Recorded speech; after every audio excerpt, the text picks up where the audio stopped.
আমরা দেখব অ্যাডোবি ফটোশপে কিভাবে এরকম একটা অ্যানিমেশন ভিডিও তৈরি করা যায়।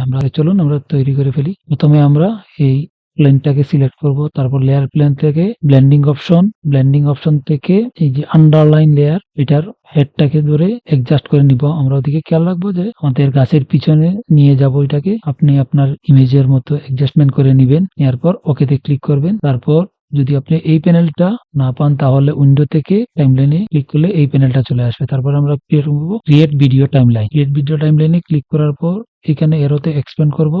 তারপর ট্রান্সফর্ম প্রপার্টিতে একটা কি ফ্রেম এড করব। তারপর যতটুকু আমার অ্যানিমেশনের টাইমিং দরকার অতটুকু নিয়ে প্রথমে আমরা এটাকে এই স্ক্রিনের বাইরে নিয়ে যাব।